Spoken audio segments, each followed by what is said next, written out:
नमस्कार दोस्तों, आप सभी का मोहित डीजे डांस में एक बार फिर स्वागत है। दोस्तों, आज आपके लिए लेकर आए हैं एक सोने का हंस जातक कहानी जो आपको काफ़ी बेहद पसंद आएगी। और ऐसी कहानियाँ बच्चों की काफ़ी मनमोहक कहानियाँ होती हैं, बच्चे काफ़ी सुनते हैं। तो चलो शुरू करते हैं आज की कहानी। वाराणसी में एक कर्तव्यनिष्ठ और शीतवान गृहस्थ रहा करता था। 3 बेटियां, एक पत्नी के साथ उसका छोटा सा घर संसार था, किंतु अल्प आयु में ही उसका निधन हो गया। मरणोपरांत उस गृहस्थ का पुनर्जन्म एक स्वर्ण हंस के रूप में हुआ। पूर्व जन्म के उपादान और संस्कार उसमें इतने प्रबल थे कि उसने अपने मनुष्य योनि में घटनाक्रम और उसकी भाषा को नहीं भूल पाया। पूर्व जन्म के परिवार का मोह और उसके प्रति उसका लगाव उसके वर्तमान को भी प्रभावित कर रहा था। एक दिन वह अपने मोह के आवेश में आकर वाराणसी को उड़ चला। उसकी पूर्व की पत्नी और 3 बेटियां वहां रहा करती थी। घर के मुंडेर पर पहुंचकर जब उसने अपनी पत्नी और बेटियों को देखा तो उसका मन खिन्न हो उठा, क्योंकि उसके मरणोपरांत उसके परिवार की आर्थिक दशा दयनीय हो चुकी थी।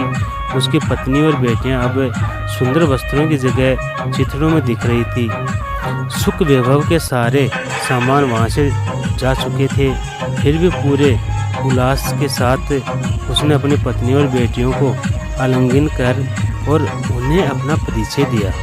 और वापस लौटने से पूर्व उसने अपना एक सोने का पंख उनको भेंट किया, जिसे बेचकर उसके परिवार वाले अपना दारिद्र्य कम कर सके। इस घटना के पश्चात हंस समय समय पर उनसे मिलने वाराणसी आता रहा और हर बार उन्हें एक सोने का पंख देकर जाता।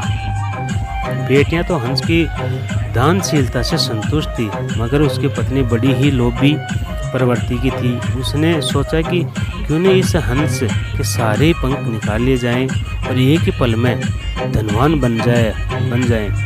बेटियों को भी उसने अपने मन की बात कही, मगर बेटियां उसकी बात का कड़ा विरोध की। अगली बार जब हंस वहां आया तो संयोगवश उनकी बेटियां वहां नहीं थी। पत्नी ने तब उसे बड़े प्यार से पुचकारते हुए अपने करीब बुलाया। नल प्रचंड के खेल में अभिनज्ञ वह हंस खुशी खुशी अपनी पत्नी के पास दौड़ा चला गया, मगर यह क्या, उसकी पत्नी ने बड़ी बेदर्दी से उसकी गर्दन पकड़कर उसके सारे पंख एक ही झटके में नोच लिए और खून से लथपथ उसके शरीर को एक पुराने कबाड़ में फेंक दिया।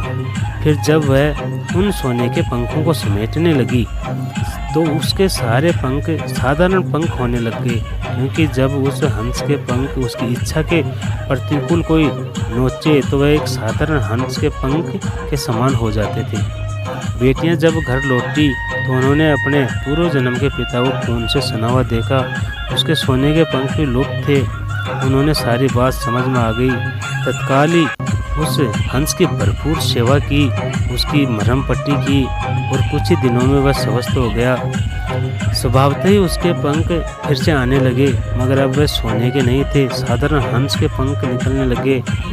और जैसे जैसे वह पंख बड़े हुए और उड़ने के लिए समर्थ हुए तब वह वहाँ से उड़कर चला गया, तो कभी भी वाराणसी में दोबारा दिखाई नहीं दिया। इसलिए दोस्तों, अपने लोभ को अपने कंट्रोल में रखें और हर की भावनाओं का आदर करें, क्योंकि कौन कहाँ कैसे मदद कर रहा है उसकी मदद ही लें, उसको नुकसान पहुंचाने की चेष्टा ना करें। ये कहानी आपको कैसी लगी हमें कमेंट सेक्शन में ज़रूर बताना। अच्छी लगी हो तो ऐसी ही कहानियाँ आपके लिए आगे भी हम लेकर आते रहेंगे। नमस्कार।